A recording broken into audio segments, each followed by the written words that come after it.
30 جون 2023 کا یہ خطبہ جمعۃ المبارک انشاءاللہ بھائی اس وقت کوئی اعلان نہیں ہوگا۔ کامل الحیاء والایمان ناشر قرآن سیدنا عثمان ابن عفان رضی اللہ تعالی عنہ کی سیرت مقدسہ مبارکہ کے چند پہلو انشاءاللہ آپ کی خدمت میں پیش کرنے کی سعادت حاصل کروں گا، اس دعا کے ساتھ کہ اللہ تعالی مجھے شرح صدر کے ساتھ حق سچ بیان کرنے کی توفیق عطا فرمائے، اور اللہ تعالی عمل والی باتوں پر عمل پیرا ہونے کی توفیق عطا فرمائے۔ میں نے بہت مرتبہ کہا ہے کہ تقریر مجمع نے کرنی ہوتی ہے، مقرر نے خود نہیں کرنی ہوتی، مجمع نے کرانی ہوتی ہے، پر یہ دولت کسی خوش نصیب خطیب کو نصیب ہوتی ہے، ہر کسی کو ایسا مجمع نصیب نہیں ہوتا۔ اور میں جب سے آیا ہوں آپ کے لیے یہ دعا مانگ رہا ہوں کہ اللہ آپ کو تقریر کرانے والا بنائے۔ ابھی تک تو کھلانے والے نظر آ رہے ہیں، کرانے والے نظر نہیں آ رہے۔ میرا سارا مضمون نکل گیا تھوڑی گفتگو کی وجہ سے، تمہیں یہ احساس کدوں ہوئے گا؟ پھر تسی کہنا جی مولوی صاحب سختی کر دے، میں یاد ہی نہیں ہوں میں کی بیان کرنا، میرے ذہن چ نکل گیا۔ انا للہ و انا الیہ راجعون۔ یہ ذی الحج کا مہینہ ہے اور اسی پر مسلمانوں کا سال ختم ہو جاتا ہے۔ یہ ہمارے سال کا آخری مہینہ ہے، اور جو حرمت والے مہینے ہیں 4، ان میں سے بھی یہ ایک مہینہ ہے۔ اس مہینے کی 10 تاریخ کو یعنی کل جو گزری ہے عید الاضحیٰ ہے، اس میں قربانی ہے سیدنا ابراہیم علیہ السلام کی یاد والی، حضرت اسماعیل علیہ السلام کی یاد والی، اور اسی مہینے کی 18 تاریخ یعنی 18 ذی الحج 35 ہجری کو اسلام کے تیسرے خلیفہ اور حضور پاک صلی اللہ علیہ وآلہ وسلم کے دوہرے داماد سیدنا عثمان ابن عفان رضی اللہ تعالی عنہ کی شہادت کا واقعہ پیش آیا ہے۔ یہ جب بات وہاں تک پہنچے گی تو پتہ چلے گا کہ اسلام کی تاریخ میں سیدنا عثمان غنی رضی اللہ تعالی عنہ سے بڑا مظلوم کوئی نہیں ہے۔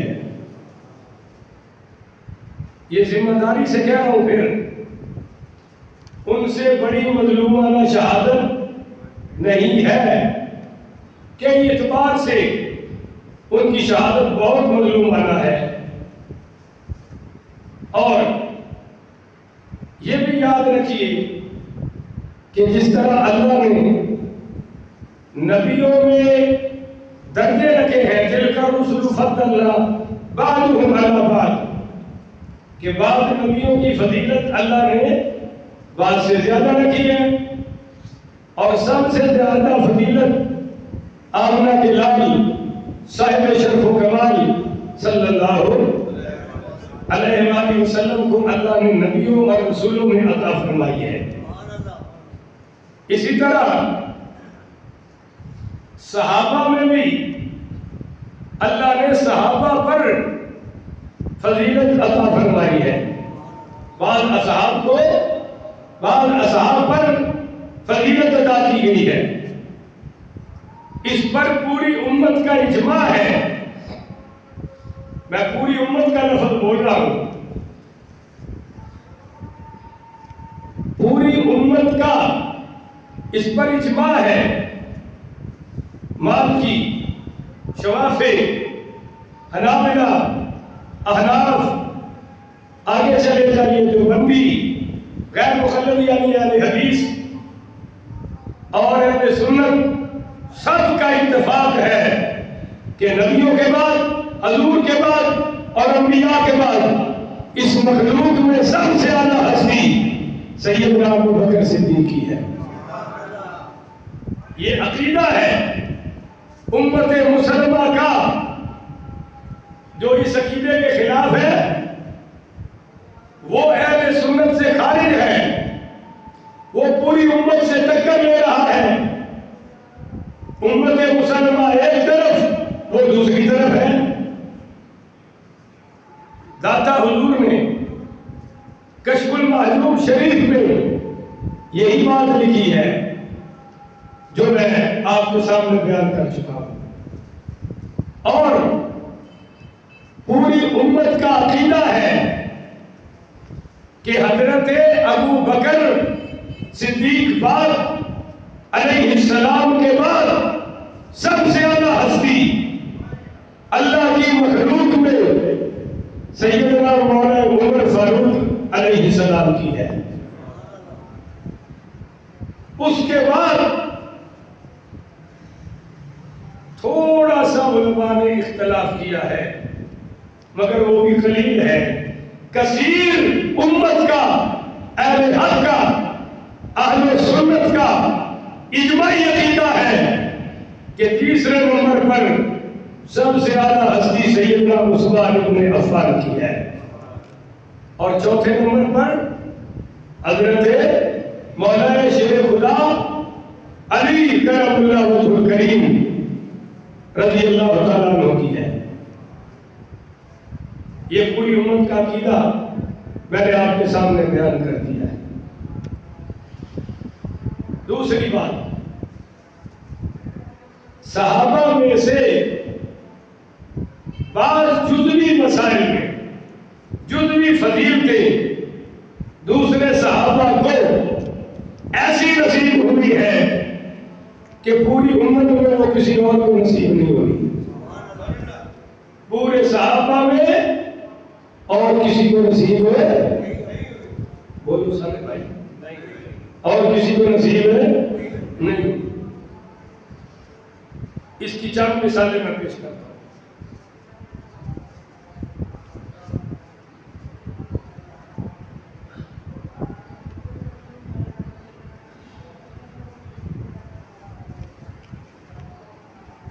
حضرت آدم سے لے کر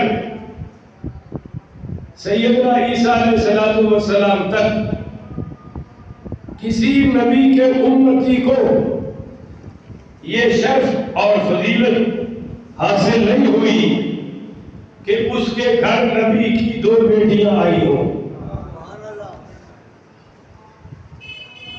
گوشت کھاتا ہی ہے تو ذرا پوچھی کیا چل تو سبحان اللہ، تاکہ پتہ لگے بھی کھاتا ہے۔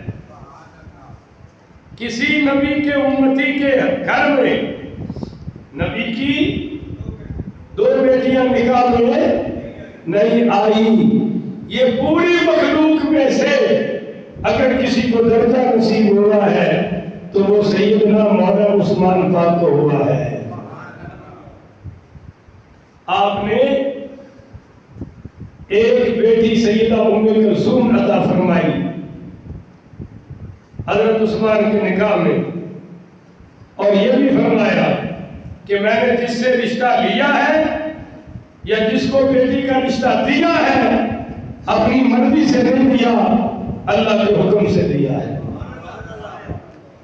تو پتہ چلا کہ اللہ کا حکم تھا کہ سیدنا عثمان غنی علیہ السلام کو آپ رشتہ عطا فرما دیں۔ عجیب بات ہے کہ جب حضور کی یہ لخت جگر وفات پا گئی تو آپ نے حضرت عثمان سے فرمایا، عثمان رو رہے ہو؟ سیدہ ام کلثوم کی خبر مبارک پر تو حضرت عثمان غنی کہنے لگے یا رسول اللہ میں آپ کا داماد تھا، شادی تو ہو جائے گی، رشتہ تو مل جائے گا، مگر وہ داماد مصطفیٰ والا شرف ختم ہو گیا کہ آپ کی بیٹی دنیا سے رخصت ہوئی، نکاح ختم ہو گیا۔ تو آپ نے فرمایا عثمان رسول اللہ میں اپنی دوسری بیٹی کے لیے نکاح میں دینے کا اعلان کرتا ہوں۔ سیدہ رقیہ عطا فرما دی۔ اگلی بات سنیں، یہ شرف بھی اس امت میں بلکہ پوری خلقت میں صرف حضرت عثمان کو نصیب ہوا ہے کہ دوسری بیٹی کے وفات کے موقع پر حضور پاک صلی اللہ علیہ وآلہ وسلم نے فرمایا عثمان اگر میری 40 بیٹیاں ہوتی، کہو سبحان اللہ، پہلے تو تسی ماشاءاللہ کٹھے ہو کے بہنا نہیں ہوتا، یہ اللہ کا فضل ہے تھوڑے تے خاص، بس حیا الفلا تو بعد ہی ہے کہ تسی کٹھے ہو، اس تو علاوہ تو کوئی دنیا کی طاقت نہیں ہے جڑی تمہیں اکٹھا کر سکے، نہ حدیث نہ قرآن کی آیت، اللہ کا فضل ہے تھوڑے تے خاص۔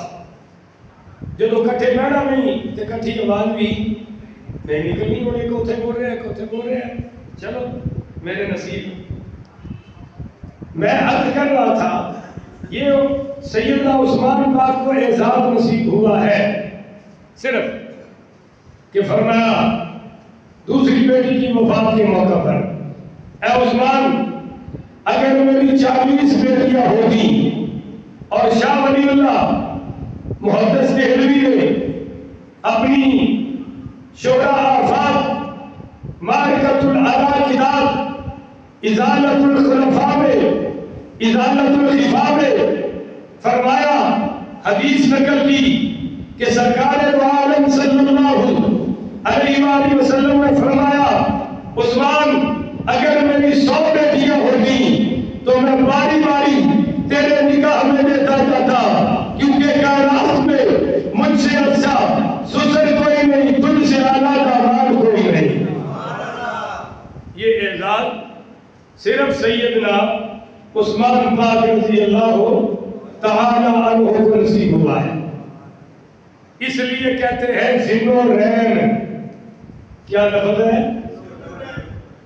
دو نوروں والا، بولو دو مولوی نبی کا ایک نور نہیں مانتا، حضرت عثمان کو دو نوروں والا مان رہا ہے۔ مولوی سے کہہ تو نکال دے، تو حضرت عثمان ذنورین دو نوروں والے اور ذل ہجرتین دو ہجرتوں والے۔ پہلی ہجرت حبشہ میں ہوئی، اس میں بھی حضرت عثمان شہید ہوئے، اور سرکار کی لہجے جگر آپ صلی اللہ علیہ وسلم کی بیٹی حضرت عثمان کی بیوی ساتھ، اور حضور پیچھے کھڑے ہو کے دیکھ رہے ہیں کہ وہ میری بیٹی جا رہی ہے، وہ میرا داماد جا رہا ہے، اور پھر فرمایا لوگوں اس کائنات میں سب سے پہلے اپنی بیوی کے ساتھ ہجرت کرنے والے حضرت عثمان حضرت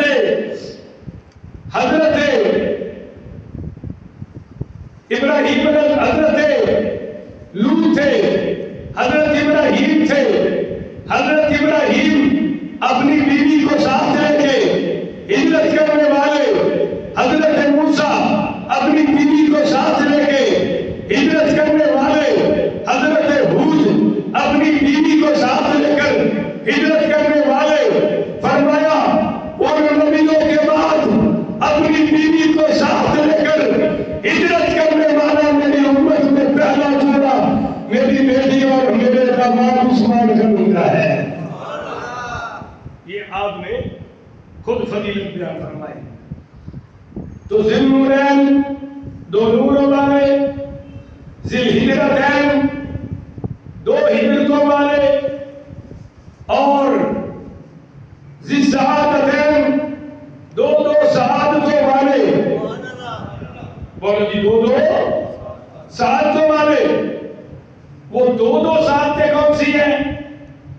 حضرات یہ شرف بھی صرف سیدنا عثمان غنی رضی اللہ تعالیٰ عنہ کو نصیب ہوا ہے کہ ایک ایک محفل میں حضور پاک نے 7 مرتبہ جنت کی ضمانت عطا فرمائی ہے، ایک ایک محفل میں۔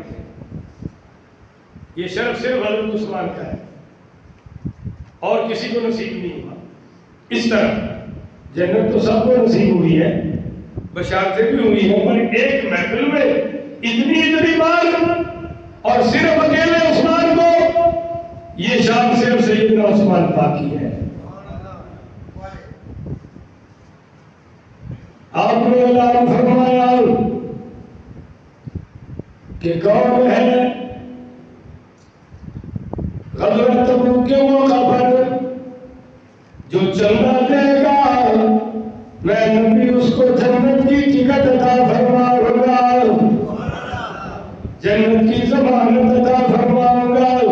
تو حضرت عثمان ابن عفان رضی اللہ تعالی عنہ کھڑے ہو گئے، کہنے لگے یا رسول اللہ میں 100 اونٹ بمال ساز و سامان اللہ کی راہ میں دینے کا اعلان کرتا ہوں۔ 100 اب گنتے جائیے گا۔ آپ نے پھر اعلان فرمایا کہ کون ہے جو جہاد کے لیے چندہ دے گا میں نبی جنت کی بشارت عطا فرماؤں گا۔ ذو البشارتین، اور ڈبل سے بھی آگے بشارتیں۔ تو دوسری بار حضرت عثمان اٹھ کے کھڑے ہو گئے، کہنے لگے یا رسول اللہ میں 200 اونٹ بماساد و سامان اللہ کی راہ میں دینے کا اعلان کرتا ہوں۔ میرے آقا نے تیسری مرتبہ فرمایا کون ہے جو جہاد کے لیے چندہ دے میں نبی اس کو جنت کی ضمانت عطا کرتا ہوں۔ حضرت عثمان پھر کھڑے ہو گئے، علی یا رسول اللہ میں 300 اونٹ بماساد و سامان اللہ کی راہ میں دینے کا اعلان کرتا ہوں۔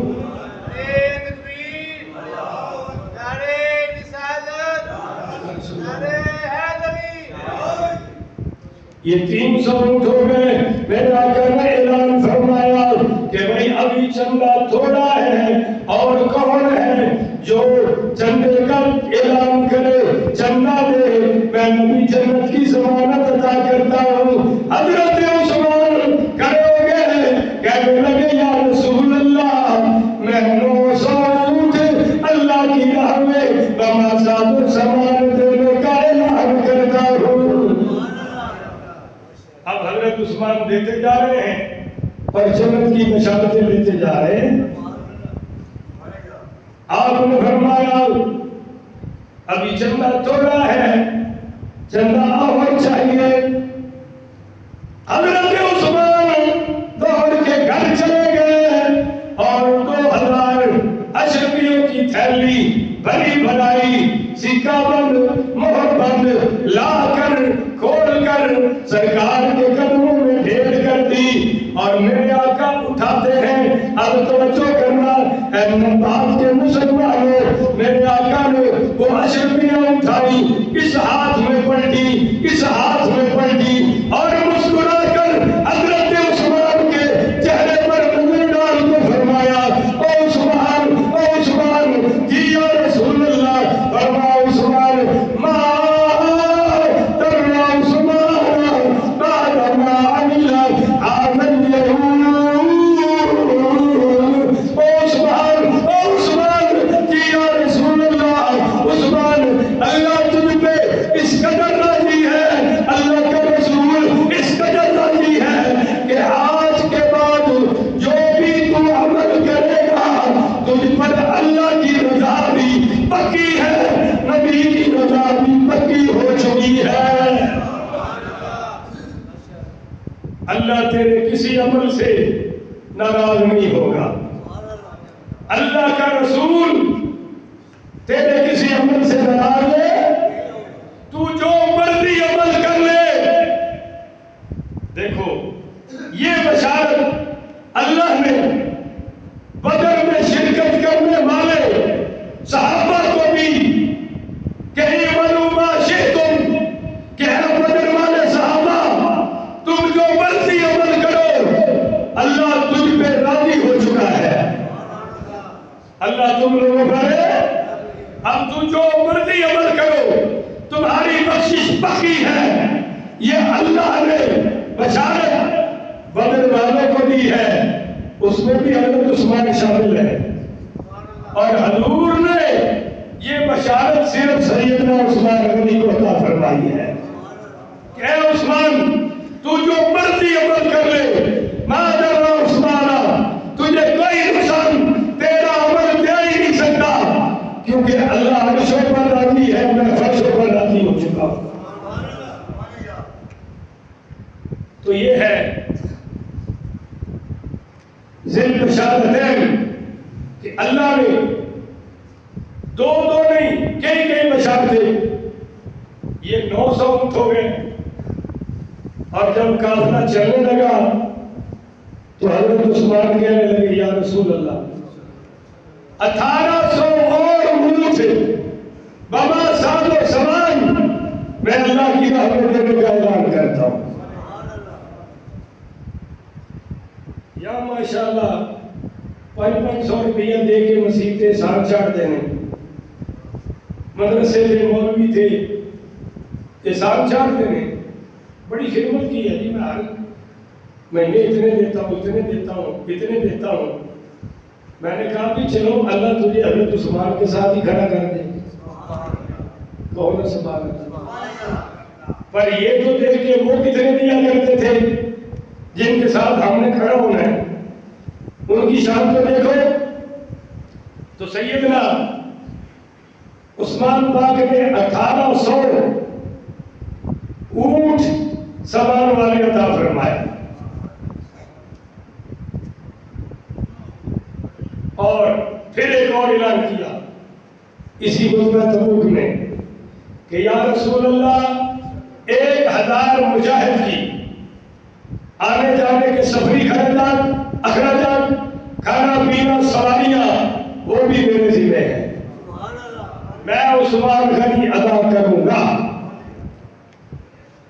آپ کو مشکات شریف کی ایک بڑی پیاری حدیث سناؤں. ام المومنین سیدہ عائشہ صدیقہ سارے بڑو رضی اللہ تعالی عنہا ام المومنین راویہ ہے، فرماتی ہیں کہ 3 دن گزر گئے. بولو بھائی کتنے؟ 3 دن گزر گئے ہمارے گھر میں اور ساری ازواج مطہرات کے گھر میں ایک لقمہ بھی کھانے کو میسر نہیں ہے. 3 دن گزر گئے.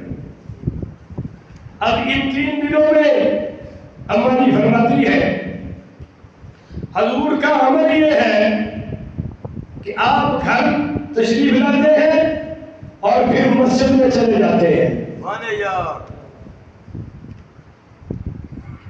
اور وہاں جا کر دعا فرماتے ہیں اللہ مجھے کھانا عطا فرما، اللہ میرے گھر والوں کو کھانا عطا فرما. آج ماشاءاللہ تیرے گھروں میں فرج بھرے پڑے ہیں اور نماز کے لیے پھر بھی ٹائم نہیں ہے. حضور کے گھر میں 3 دن کا فاقہ ہے اور ہم 3 ٹائم کھانے والے، نماز کے لیے پھر بھی ٹائم کوئی نہیں. پھر بھی دنیا کی ہوس ہے کہ ختم ہونے کا نام نہیں لیتی اور میرے آقا بار بار مسجد میں آ رہے ہیں، گھر میں تشریف لا رہے ہیں، دعا فرما رہے ہیں اللہ مجھے کھانا عطا فرما دے تاکہ دنیا میں پتہ چل جائے یہ تشکور اٹھانے والے، یہ دروازے پہ جا کر بھیک مانگنے والے یہ فقیر نہیں ہے. کیوں؟ حضور اللہ سے مانگ کر بتا رہے ہیں کہ فقیر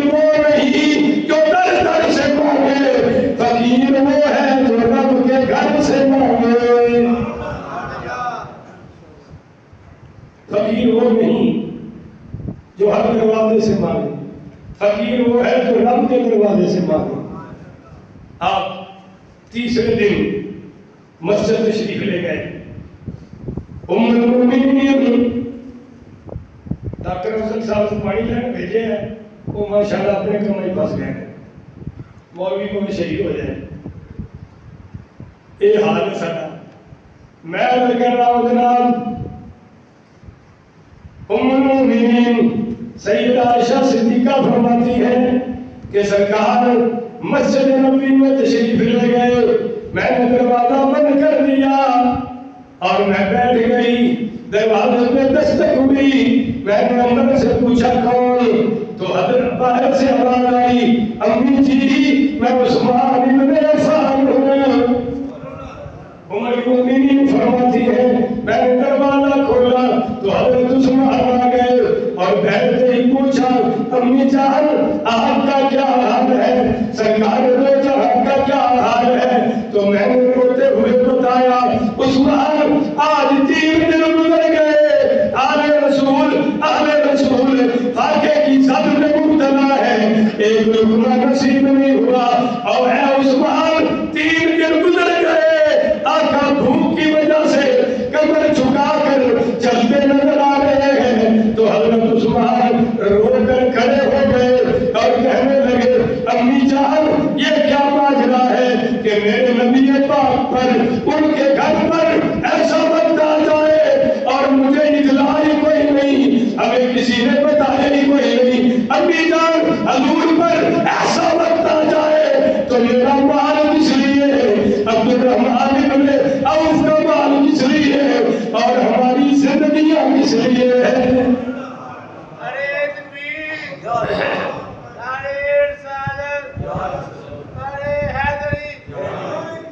حضرت عثمان دوڑ کے گھر چلے گئے. شاہ ولی اللہ یہاں مزے لے کر لکھتے ہیں کہ حضرت عثمان جب گھر میں آئے تو کئی اونٹ اوپر جو لا دے, کئی اونٹ اوپر کھجورے لا دی, کئی اونٹ اوپر پنیر لا دی, اور یہ سارا سامان حضور کے گھر میں پہنچا دیا. تیرا لنگر میرے گھر, میرا آپ کے گھر, عثمان کے لنگر میں قربان جاؤں جو مصطفیٰ کے گھر آ رہا ہے. اب آپ بھی تھوڑا سا مزے لے کر بات کو سمجھیں. یہ آ گیا اور پھر خود ہی حضرت عثمان کہنے لگے, امی جی آپ فرماتے ہیں 3 دن کی بھوک ہے, پکانے میں تو بڑا ٹائم لگ جائے گا. دوڑ کے گئے, پکا ہوا بھنا ہوا بکری کا گوشت, پکی پکائی روٹیاں لا کر اما عائشہ کے سامنے رکھ دی. امی جان آپ کھائے, جب حضور آئیں گے تو کھا لیں گے. تو یہ سارا سامان دے کر حضرت عثمان چلے گئے. اما جی فرماتی ہیں میں نے دروازہ بند کیا تو بیٹھ گئی. حضرت عثمان چلے گئے, دروازے میں دستک ہوئی, میں نے دروازہ کھولا تو حضور آ گئے. آپ نے فرمایا عائشہ میں نے اللہ سے بڑی رو رو کر دعا مانگی ہے, بتاؤ کھانا آیا کہ نہیں. حضرت عائشہ کہنے لگی یا رسول اللہ یہ ساری تفصیل بتا دی کھانے کی بھی. تو عائشہ سے حضور نے فرمایا عائشہ یہ تو بتاؤ کہ لے کے آنے والا کون ہے. کہا یا رسول اللہ یہ لے کے عثمان غنی آیا ہے. اب آپ سوچیں 3 دن کی بھوک ہے, تھوڑا سا کھول, 3 دن کی بھوک ہے اور دعا مانگی, کھانا آ گیا پر حضور نے ایک لقمہ بھی نہیں اٹھایا. میرا آپ سے سوال ہے کیا کھانا کھانے کے بعد دعا نہیں ہو سکتی تھی؟ اب بولے میرا ماشاءاللہ بولنا صرف ہوتا ہے جو مولوی کے خلاف ہے, آگے پیچھے نہیں. بھائی اگر سرکار کھانا کھا لیتے تو بعد میں دعا نہیں ہو سکتی تھی. میرا خیال یہ ہے حضور کو پتا سی کہ عثمان کے دشمن بھی ہو رہے ہیں. حضور نے پہلے حضرت عثمان کی شان 4 چند لا کے 10 دیتا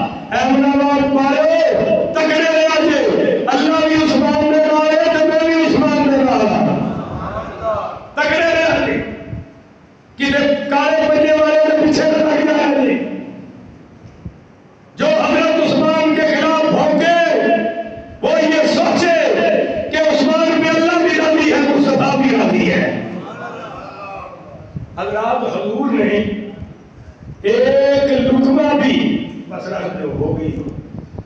ایک لقمہ بھی نہیں اٹھایا اور سیدھا مسجد نبی میں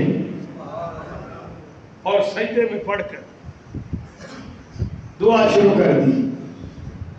فرشتے بھی حیران. اللہ نے فرمایا جبریل ذرا پوچھ گیا پہلے آ کے روٹی مانگتے تھے اب روٹی مل گئی کھانا کیوں نہیں کھایا دعا کیوں مانگی ہے. تو میرے آقا نے سجدے میں پڑھ کر اے رحمان والو یہ ہے وہ صحابہ جن پر ہم اپنا سب کچھ قربان کرنے کو تیار ہیں کہ میرے آقا نے سجدے میں پڑھ کر دعا کی اور بتایا کہ یا اللہ یہ دعا کھانے کے بعد بھی ہو سکتی تھی پر بھوک سے مانگو تو کیفیت اور ہے پیٹ بھر کے مانگو تو کیفیت اور ہے. میں پہلے ہی آ گیا ہوں اور سر سجدے میں لگ کر تم سے مانگ رہا ہوں.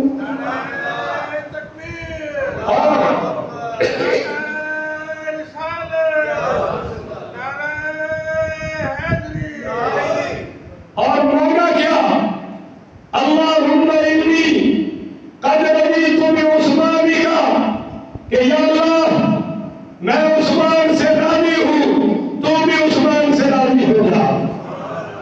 یا اللہ میں سجدے میں پڑ گیا ہوں توجہ میری طرف خدا کے لیے میں سجدے میں پڑ گیا ہوں. اے اللہ میں اس وقت تک سجدے سے سر نہیں اٹھاؤں گا جب تک تو مجھے کہہ نہیں دیتا کہ تو عثمان سے راضی ہے. اے اللہ جب میں تو کہہ رہا ہوں کہ میں عثمان سے راضی ہوں تو بھی اعلان کر کہ تو بھی عثمان سے راضی ہو چکا ہے. حضور ابھی سجدے میں ہے. اللہ نے فرمایا جبریل دوڑ کے کہا اعلان کر دے رضی اللہ عنہم رضی اللہ عنہم. یہ تو تیرا عثمان ہے میں تو تیرے غلام کو بھی راضی ہوں. یہ تو تیرا عثمان ہے میں تیرے طلحہ سے بھی راضی تیرے زبیر سے بھی راضی تیرے بلال پہ بھی راضی تیرے خبیب پہ بھی راضی تیرے عبدالرحمن ابن عوف پہ بھی راضی. نہیں رضی اللہ عنہم. اے پیارے میں اعلان کرتا ہوں جس پہ تو فرشوں پہ راضی ہے میں عرشوں پہ اپنی رضا کا اعلان کرتا ہوں. تو صحابہ پہ اللہ راضی دور سے بولو صحابہ پہ اللہ جو بولے اس پہ بھی اللہ راضی ہو. صحابہ پہ اللہ. اب تیری تاریخ جائے گھٹن میں پورا ایران الٹا لٹک جائے کچھ نہیں ہو سکتا جب تک قرآن باقی ہے. انشاءاللہ صحابہ کی شان بھی باقی ہے. جس طرح قرآن میں زبان کوئی نہیں صحابہ کی شان میں زبان کوئی نہیں. قرآن میں کمال ہے اور صحابہ کی شان میں بھی کمال ہے. لو جی آپ نے دعا مانگی اللہم انی قد رضیت بعثمان کا. اے اللہ میں عثمان پہ راضی ہو چکا ہوں. اللہ حضرت عثمان پہ راضی.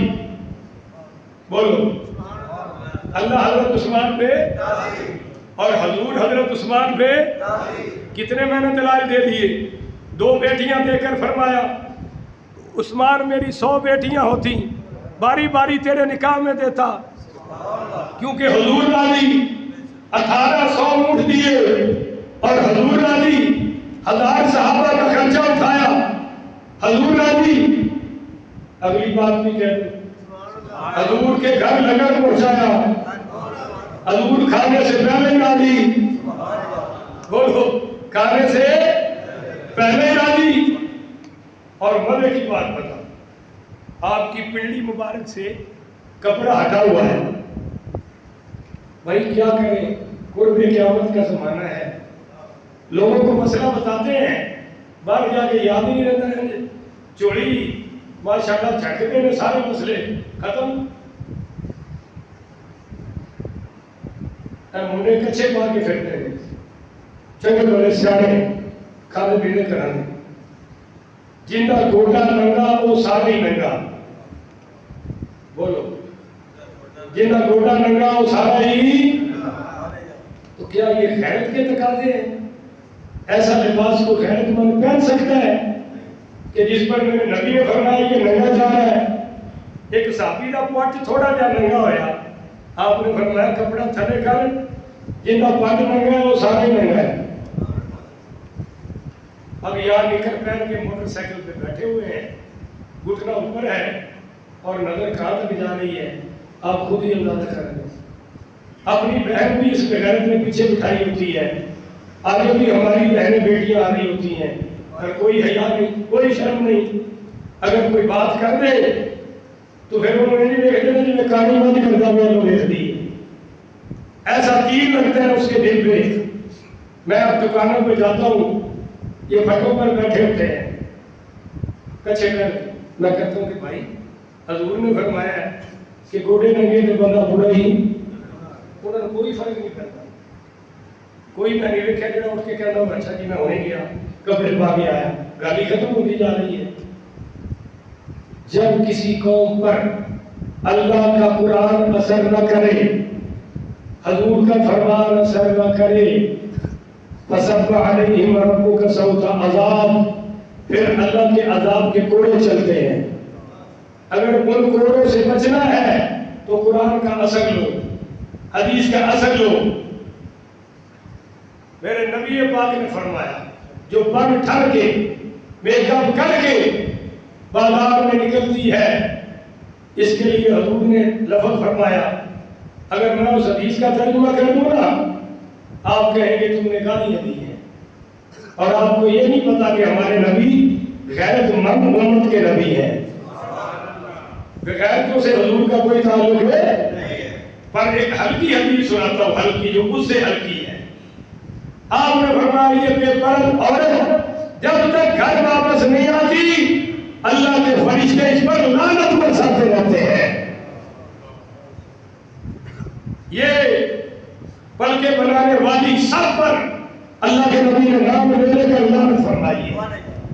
اور آپ دیکھ لو گھر گھر میں یہ فیشن ہو چکا ہے، اور مرد اتنا فرما بردار ہے کہ اتنی فرما برداری ماں کی کرتا تو جنت پکی تھی، بیوی کے آگے بولتا ہی نہیں۔ اللہ اکبر کبیرہ۔ خیر ہمارا یہ موضوع نہیں، کبھی معاشرتی مسائل کا عنوان ہوا تو میں عرض کروں گا کہ اللہ نے عورتوں کی صفتیں کون سی بیان فرمائی ہیں۔ اب تو مسئلہ یہ ہے کہ میں کہہ رہا تھا حضرت عثمان پہ اللہ راضی، اور بولو اللہ کے رسول بھی راضی۔ رضا کی ایک علامت اور بیان کر دوں، سیدنا ابو بکر صدیق پڑھی رضی اللہ تعالیٰ عنہ کی خلافت ہے، اور کہتا ہے کہ کوئی چیز بازار میں آ نہیں رہی جا نہیں رہی، گرمیوں کا موسم، جمعہ والا دن تھا، اور لوگوں نے اپیل کی کہ آپ ہمیں مدینہ سے باہر جانے کی اجازت دے دو، یہاں تو کچھ ہے ہی نہیں، کاروباری نہیں ہے۔ تو حضرت ابو بکر صدیق پاک نے فرمایا آج کا دن گزار لو، کل تمہاری مرضی۔ آج کا دن عصر کی نماز پڑھائی تو پورا مدینہ وہ جانوروں کے گھروں میں جو گھنٹیاں ہوتی ہیں نا اس سے آوازوں سے گونج اٹھی۔ پوچھا بھی کیا ہے؟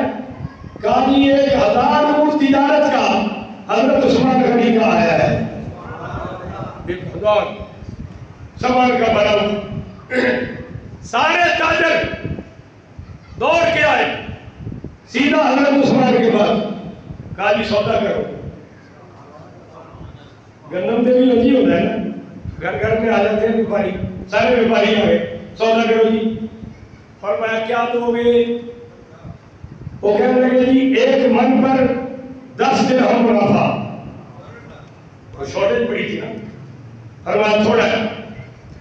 چلتے چلتے انہوں نے کہا جی 20، فرمایا تھوڑا ہے۔ 25، تھوڑا ہے۔ کہنے لگے جی اس سے بڑھ کر تو ہم دے ہی نہیں سکتے، اگر دے تو لاس ہوگا، نقصان ہوگا۔ تو حضرت عثمان غنی نے فرمایا بھائی میرا ایک بڑی ہستی سے سودا ہو چکا ہے جو مجھے اس سے زیادہ منافع دے رہا ہے، وہ وہی سیدھی گل ہے، اگر اپنا اور اپنے غلام کا کھان پین ہے نا، باقی سارا ہی اللہ کی راہ سے۔ آخو سبحان اللہ۔ یہ جو مومنہ کی شان، نبیوں کی شان، صحابہ کی شان۔ وہ کہنے لگے جی تاجر تو سارے ہم ہیں، اور کون سا تاجر ہے جو اس سے بھی بڑی بولی لگائے؟ تو حضرت عثمان کھڑے ہو گئے، فرمایا تاجروں، میں نے یہ سارا سودا اللہ رب العالمین سے کر لیا ہے، وہ مجھے دنیا میں 10 دے گا، آخرت میں 70 دے گا، اگر اخلاص ہوا تو بے شمار اجر عطا فرمائے گا۔ اے تاجروں گواہ ہو جاؤ، میں یہ سارا اللہ کی راہ میں مفت تقسیم کرنے کا اعلان کرتا ہوں۔ گالی کے بولو۔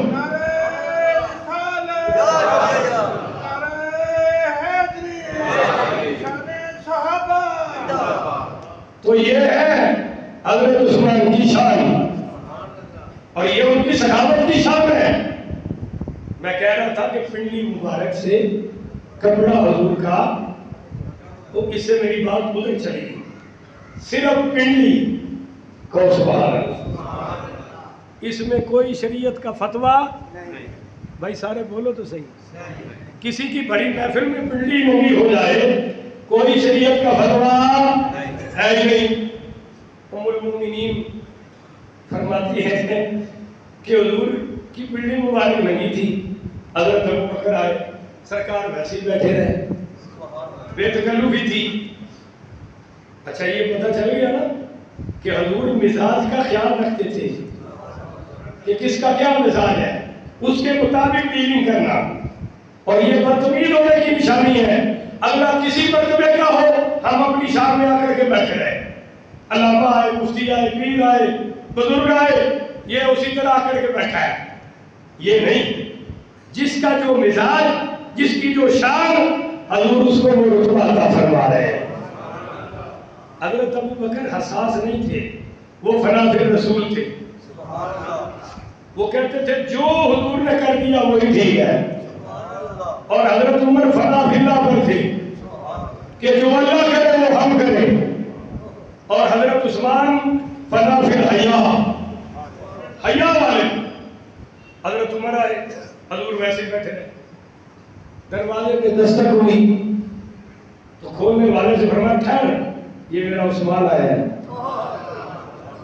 اور کسی کو نہیں پتا، نبی کو پتا ہے۔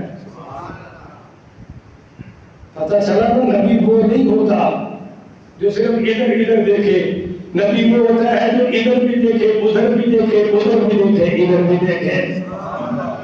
اگر سبحان اللہ تھوڑی اور تو میں بھی ایک موتی ہو۔ آج تو عید کا دن ہے تو میں آپ کو عید کا تحفہ دے رہا ہوں۔ نبی اس کو نہیں کہتے جو صرف بولنے والوں کی سنے، بھائی نبی اس کو کہتے ہیں جو اس جہان میں ہو اس جہان کی سنے، اس جہان میں ہو تو اس جہان کی سنے۔ شب معراج اس جہان میں تھے، جنت میں، حضرت بلال ادھر چلے تو فرمایا جبریل یہ کون ہے جس کے چپل کی آواز مجھے آ رہی ہے؟ چپل کی نہیں سمجھے، چپل کی آواز، جب وہ چپل کی آواز سنتے ہیں تو درود و سلام کی طرح سنتے ہوں گے۔ کہا جی یہ آپ کا بلال ہے۔ اگلی بھی بتا دوں، پوچھا بلال یار تو ایسا کون سا عمل کرتا ہے کہ تیرے چپل کی آواز جنت میں اللہ حضور کو بھی سناتا ہے، مجھے بھی سنائی؟ کہا جی میں جب بھی وضو کرتا ہوں 2 رکعت صلاۃ الوضو کے ادا کرتا ہوں۔ یہ وجہ ہے۔ حضرت عثمان آئے، فرمایا بھائی آپ نے اپنی پنڈلی مبارک پر کپڑا دیا اور دے کر فرمایا اب بلاؤ۔ آ گئے، چلے گئے۔ اما جی ایسا کہنے لگی یا رسول اللہ، حضرت ابو بکر آئے، حضرت عمر آئے، آپ ایسے ہی بیٹھے رہے، پر جب حضرت عثمان آئے تو آپ نے اپنی پنڈلی مبارک پر کپڑا ڈال لیا۔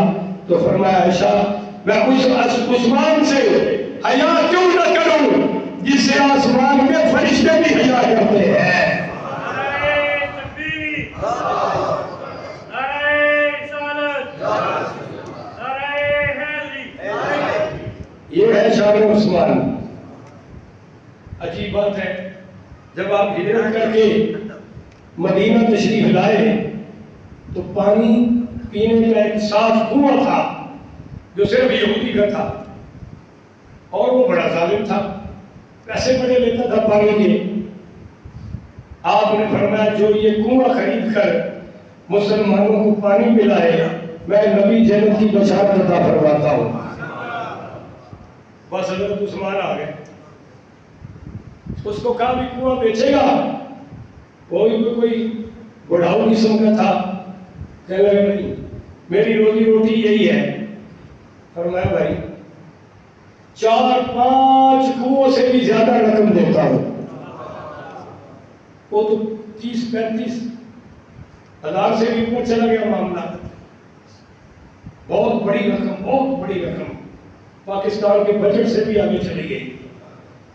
وہ کہنے لگا نہیں. حضرت عثمان نے فرمایا میں تجھے ایک سجیشن دیتا ہوں، اس سے تیرا کاروبار بھی چلتا رہے گا، پیسہ بھی آ جائے گا، ہمارے پانی والا مسئلہ بھی حل ہو جائے گا. کہنے لگا وہ کیا؟ فرمایا سارے کنویں کی قیمت لے لے اور پانی کا ایک دن تیرا ایک دن میرا. ایک دن تیرا ایک دن میں قیمت ساری لے لے. یہ ہے سخی مسبت کہ جب اللہ واسطے دین لگو تو پھر رب نے دیکھنا ہے، کوئی نال نہیں دیکھنا. نہ تو کنویں کی اتنی قیمت تھی، نہ کوئی مسئلہ تھا، پر نظر اللہ پر تھی. حضرت عثمان کی ساری قیمت دے دی، باری باری، ایک دن ہماری ایک دن تمہاری. حضرت عثمان غنی رضی اللہ تعالیٰ عنہ نے فرمایا کہ بھائی جس دن ہماری باری ہو ساری باری لے لیا کرو، غیر مسلم بھی پیو، ہماری طرف سے کوئی رکاوٹ ہے. وہ اپنے ہی آگے کہتا جی سارے ہی لے لو. فرمایا میں نے تو تجھے پہلے ہی کہا تھا. تو کہنے لگا اس ایک کنویں کے اتنے پیسے کیوں؟ بنتے ہی نہیں. فرمایا میرے نبی نے جنت کی ضمانت دی ہے، میں وہ ضمانت میں شامل ہونا چاہتا ہوں. نہ تیری اوقات ہے نہ تیرے کنویں کی اوقات ہے، یہ شان تو صرف آمنہ کے لال کے فرمان کی ہے. تو یہ ہے شان سیدنا عثمان ابن عفان پڑھی رضی اللہ تعالیٰ عنہ. ایک جنازہ آیا، صفے بن گئی، تیار، سرکار آگے کھڑے ہیں، اور اچانک آپ کی نظر وہ مرنے والے کے چہرے پر پڑ گئی. اس وقت چہرہ ڈھانپنے کا رواج نہیں تھا، چہرہ کھلا ہوتا تھا، لوگ جنازہ پڑھاتے تھے. اس پر جب سرکار کی نظر پڑی آپ پیچھے آ گئے، پوری صفحے تیار، اور میں لے جاؤ اس کا جنازہ میں نہیں پڑھاؤں گا. تو صحابہ کہنے لگے یا رسول اللہ آپ نے کبھی ایسا عمل نہیں کیا، آج کیوں؟ باقی مسلمان سب کے جنازے جائز ہیں. بولو سب کے جنازے، خودکشی والے کا بھی جائز ہے، سود خور کا بھی جائز ہے بھائی، شرابی ظالم جو بھی مر جائے کلمہ پڑھنا شرط ہے. بولو جنازہ کلمہ 2 حصوں والا یا لمبا چوڑا؟ نہیں سارے نہ بولے، بلکہ بات جو سمجھائے جائے مولوی صاحب اتنی گلا نہ کرے کرو تو کتنی کریے؟ کلمہ 2 حصوں والا یا لمبا چوڑا؟ بولو تو صحیح نا، کیونکہ مجھ پہ ہو چکا ہے. ایک لمبے کلمے والے کا جنازہ آیا، میں نے کہا میں نہیں پڑھانا. جی مولوی صاحب ہماری برادری ہمارا گاؤں. میں نے کہا تیری برادری جائے بھاگ میں، یہاں اللہ کی بات چلے گی، سرکار کا فرمان چلے گا. اور وہ بدبخت مرنے سے 4 دن پہلے میرے پاس آ کر حضرت عثمان پر بھونک رہا تھا، 4 دن پہلے، اور وہ مر گیا. اب ان کی چیمہ برادری اور وہ چودھری شاہ صاحب جنازہ پڑھاؤ. میں نے کہا میرا جنازہ ہو سکتا ہے، اس کا نہیں ہونے دوں گا. تمہیں پتہ چلے مولوی کہتے کس کو ہے؟ تم نے ہمیں اپنے کا غلام سمجھ رکھا ہے. اسی طرح ایک نکاح آیا، میں نے کلمہ پڑھایا دلہا صاحب کو، لا الہ الا اللہ محمد رسول اللہ، انہیں ایڈا پر چھڑیا. میں کھڑا ہو گیا، میں نے کہا اس کا نکاح میں نہیں پڑھاؤں گا. اور اس بچی سے اس کا نکاح ہو بھی نہیں سکتا. ہو جی مولوی صاحب گنگا نکلا گیا. میں کیا توبہ نکلا فوجا لے آؤ پولیس لے آؤ. یہ بدبخت کافر ہے بچی مسلمان ہے اس کا نکاح اسے ہو سکتا.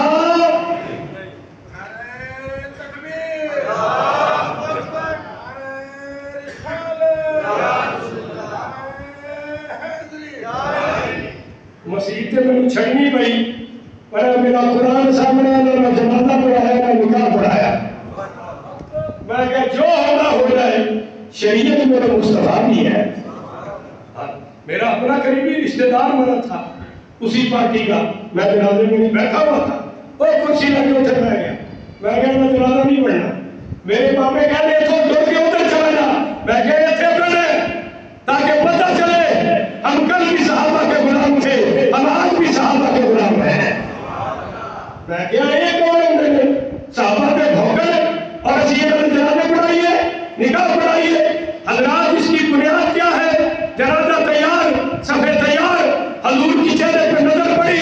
آؤ میری لائبریری میں حدیث نہ ہو تو میں مجرم آپ کا بھی اللہ رسول کا بھی. حضور نے فرمایا اٹھاؤ اس کا جنازہ میں نہیں پڑھاؤں گا.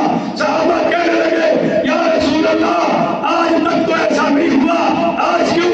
تو نفس ہوئی حدیث کے آپ نے فرمایا انہو کانا یبغض عثمان وحملتہ اللہ. بولو یہ میرے عثمان سے بغض رکھتا تھا اللہ اس سے بغض رکھتا ہے. میں اس کا جنازہ کیسے پڑھا سکتا ہوں؟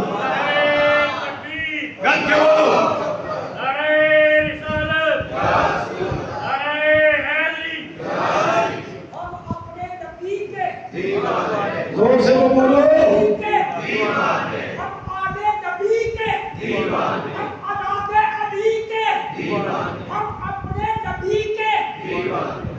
حضرات یہ ہمارا مسلک ہے مسلمانوں کا مذہب ہے کہ انہو کان یبغض عثمان یہ میرے عثمان سے بغض رکھتا تھا. ابغضہ اللہ اللہ اس سے بغض رکھتا ہے. میں اس کا جنازہ پڑھا سکتا نہیں. ولا تقم علی قبری اللہ نے فرمایا محبوب آپ نے ان کی قبروں پر بھی نہیں جانا. اس لیے میں نے کہا حضرت عثمان پاک کو اللہ نے یہ سعادتیں عطا فرمائی. ہر جمعے کو آپ غلام اذان فرمایا کرتے تھے. ہر جمعے کو حضرت عثمان سخاوت کرتے تھے. آخری بات میں سعودیہ گیا 2012 میں پہلی مرتبہ تو وہاں کے علماء سے بات چیت ہوئی مسئلوں پر بھی دوسری بھی. ایک عالم نے مجھے ایک عجیب بات بتائی. انہوں نے کہا کہ حضرت عثمان غنی رضی اللہ تعالیٰ اپنی جائیداد میں سے سالانہ جتنی رقم اللہ کی راہ میں خرچ کرتے تھے وہ ان کے شہادت کے بعد بھی جاری نہیں اور وہ نسلاً بعد نسلاً چلتی چلتی چلتی آج بھی چل رہی ہے کہ مکہ مدینہ کے ایک بینک میں حضرت عثمان غنی کے نام کا اکاؤنٹ کھلا ہوا ہے اور حضرت عثمان غنی کا وہ پیسہ وہ رقم و مال آج بھی غریبوں میں ان کے نام پر تقسیم کیا جا رہا ہے. تو سخاوت اس کو کہتے ہیں. آپ سے میری اپیل ہے آخر میں کہ آج قربانی کا دن ہے. دوسرا خدا غریبوں کے گھر گوشت پہنچائیے. جن کے رشتہ داریاں یہاں نہیں ہیں وہ تو یہی رہا ہے پھوپھی دا ساڈے گھر ساڈا ماسی دے گھر تائے دا ساڈے گھر تے تائے دے گھر ساڈا امپورٹ ایکسپورٹ ہو رہی ہے. اور وہ جو ایک گھر کے 10 افراد ہیں اور آپ سے چھاپر میں اتنا بھیج رہے ہیں اس کی فیملی کے حساب سے تھوڑا سا زیادہ بھیجیں بھائی. ضروری نہیں ہے کہ آپ نے سب کو پہنچانا ہے. یہ ضروری ہے کہ جس کے گھر گئے آپ کے نام کی ایک ہڈی تو پکنی چاہیے. ایک تو آپ کی طرف سے پک جائے. یہ کوئی ضروری نہیں کہ 4 روٹیاں سارے محلے میں دینی ہے. بھائی 2 گھروں کا دے لو 50 دے لو. کوئی انہوں نے گھر بیچارے نے ہڈی تو پکے. کل میں نے یہ کہا کہ بھائی ہم انشاءاللہ گوشت ہی کھائیں گے اثر تک بچے بھی بھوکے تو میں بھی بھوکا، مدرسے والے بھی۔ اور دو چھاپر اتنے آ گئے، شام کو ایک عورت آئی، کہنے لگی مولوی صاحب کچھ مینو بھی دو۔ میں کہا میری بہن 4 گھر سے آئے چھاپر، چاہے تو لے جائے چاہے ایسی رکھ لیتے۔ میں بچوں کو بھیج کر کھانے منگوا رہا ہوں، گوشت کسی سے نہیں منگوایا، کیونکہ امام کو تو سب سے زیادہ ہونا چاہیے تھا، اور پیچھے کیسی آپ بڑھتے رہے اینا ہو جانا۔ مگر یہاں تھوڑا سا معاملہ ٹائٹ نظر آیا کہ جب میرے ساتھ یہ ہے تو اور جس کا یہاں محلے میں کوئی نہیں، میری طرح اکیلا ہی ہے، بیچارہ پردیسی ہے، ان کا بھی کچھ اٹھتا ہی ہوگا۔ تو آپ سب سے اپیل ہے کہ آپ کے محلے کے وہ گھر جن کی یہاں رشتہ داریاں نہیں ہے اور آپ کو یقین ہے کہ ان کو کوئی دینے والا نہیں، ان کے گھر آپ 4 بار بھی دے تو حضر ہی حضر ہے، اور انشاءاللہ 4 بار بھی۔ اور جنہوں نے قربانی دی ہے بے شک ان کے گھر ایک چھاپر بھی نہ جائے۔ یہ کوئی شرعی تقسیم نہیں ہے کہ سب کے گھر میں دینا جی بھائی 4 گھریں دے دو بتا کے دے دو تاکہ ان کا تو گزارا ہو جائے، باقیوں کا کوئی اور کرا دے گا، باقیوں کا کوئی اور کرا دے گا۔ اس طرح مل کے یہ سارا مسئلہ چلنا چاہیے۔ اللہ تعالیٰ سب کی قربانیاں قبول فرمائے۔ آپ کا جامعہ عثمانیہ ہے، اس میں قربانی کی کھانے پہنچائیں، آپ کی بڑی شفقت ہوگی۔ اس مدرسے میں سالانہ آمدنی کے بہت کم مسائل جا رہے ہیں فنڈ کی وجہ سے۔ میری تو یہ خواہش تھی کہ بچوں کو اس بار بھی کپڑے لے کر دیے جائیں، بڑی عید پر بھی جوتیاں لے کر دی جائیں، پر فنڈ کے معاملات تھوڑے سے کمزور تھے، میں یہ عمل کر نہ سکا۔ پر آپ سے کہتا ہوں مدرسے میں پڑھنے والا ہر طالب علم اللہ کا بھی مہمان ہے، اللہ کے رسول کا بھی مہمان ہے۔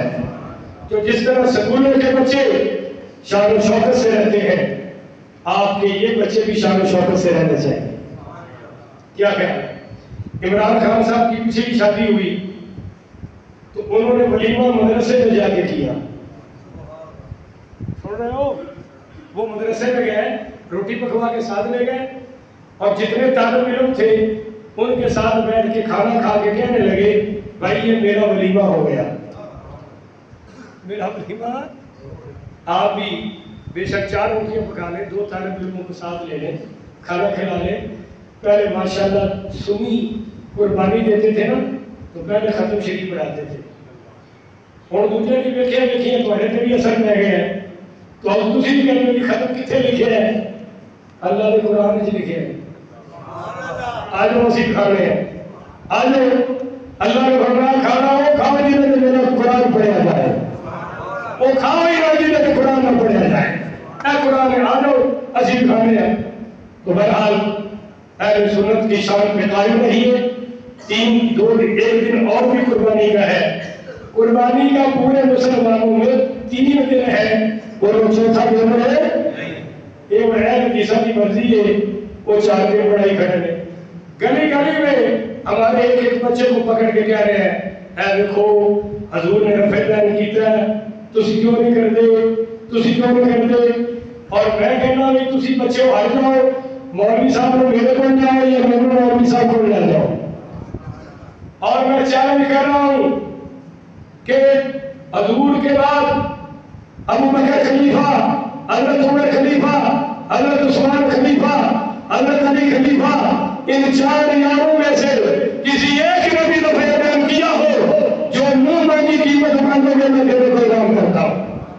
ایک حدیث دکھا دو کہ 4 صحابہ میں سے اپنی خلافت میں کسی نے رفع دین کیا ہو تو جو صدا کہو گے میں وہ ڈھونڈنے کو تیار ہوں۔ رفع دین کرنے کی زیادہ سے زیادہ 8-9 حدیثیں ہیں، نہ کرنے کی 250 حدیث ہے۔